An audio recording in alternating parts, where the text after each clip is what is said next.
এই দুনিয়ার পুরো জীবনটা এটা হচ্ছে লালসাময় একটা জীবন, লোভ, মরিচিকা, মায়াজাল।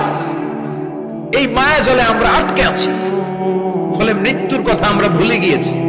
পাগলের মতো ছুটছি, আরো টাকা লাগবে, আরো খ্যাতি লাগবে, আরো যশ লাগবে, আরো দাপট লাগবে। আমার এত টাকা দিয়ে কি হবে?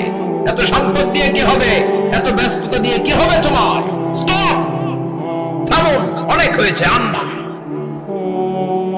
থামুন, take a rest, take a breath and think about death. Think that you have to go back to your Lord. একটু বসেন না, একটু ভাবেন যে আমাকে চলে যেতে হবে, চলে যেতে হবে। এই কোলাহল, এই ব্যস্ততা, এগুলো থাকবে, থাকবো না আমি। সাইয়েদনা ওমর ফারুক বলেছেন, মুতু ক্বাবলা আন তামুতু, মরার আগে একবার মরো। হাসিবু ক্বাবলা আন তুহাসাবু আলাইকুম, তোমার হিসাব নেওয়ার আগে তুমি একবার নিজের হিসাবটা করো না।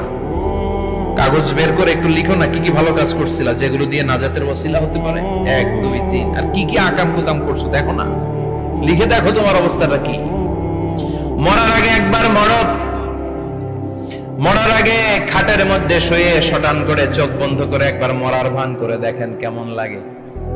চোখটা বন্ধ করেন আর ভাবেন আপনি নাই, কি কি হতে পারে ভাবেন।